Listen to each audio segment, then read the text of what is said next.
Hello friends, in the series on the income tax cases, today we will discuss a case in which the issue before the Honorable ITAT B bench was that if the assessee has given all the substantial evidence to prove his transactions and the assessing officer makes the addition just on the basis of the information which was available on the inside portal and made the addition just by reproducing that information into the assessment order. The question was that whether these type of additions have any validity in the eyes of law, especially in the case of penny stock transactions. This issue has been taken up by Delhi ITAT B bench in the case of Cellcap Invofin India Private Limited versus Assistant Commissioner of Income Tax, and this case is reported in 124 ITR Tribunal, short notes 24, and the date of the judgment is 2nd May 2025. The present case is related to assessment year 13-14, and in the present case the assessee was in the business of investing in telecom sector or related ventures, and during the assessment proceedings under section 143 subsection 3 the assessee has provided all the details regarding the sale and purchase of shares and the contract notes, and by considering those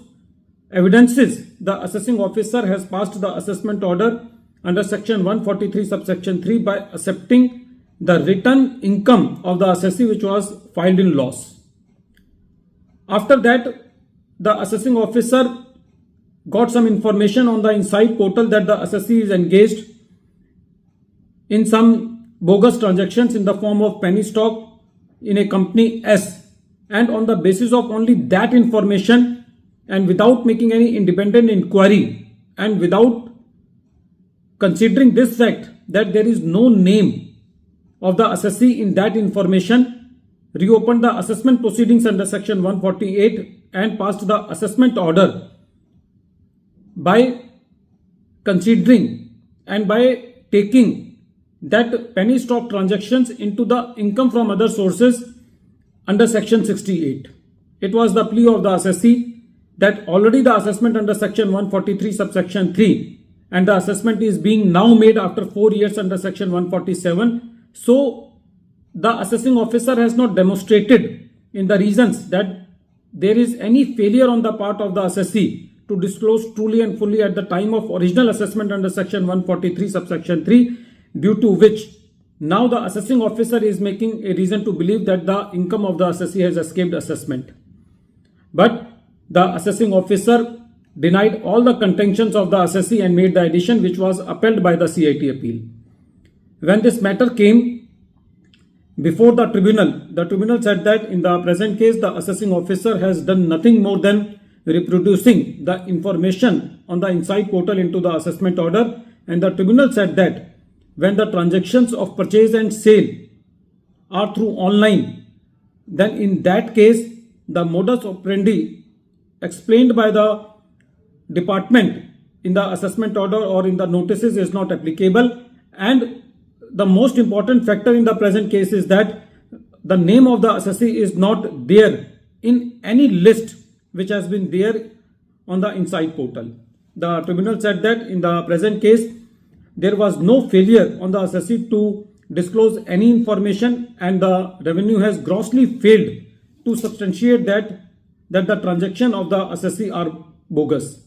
and at the same time the assessee had discharged its duty by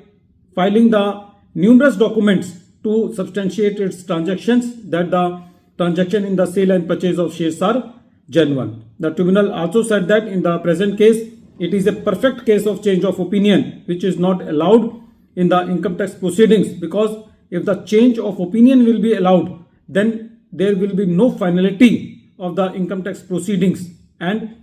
this is a fit case where the appeal of the assessee is to be allowed on the legal grounds, and even the merits were not discussed because the revenue has failed to disclose and failed to mention that what the assessee has not disclosed in the original assessment proceedings, due to which the assessing officer has made a opinion that the income of the assessee has escaped assessment and the additions were deleted. At the end of this video, once again I am repeating the name of the case. The name of the case is Cellcap Invofin India Private Limited versus Assistant Commissioner of Income Tax, and this case is reported in 124 ITR Tribunal Short Notes 24, and the date of the judgment is 2nd May 2025. Thank you, friends.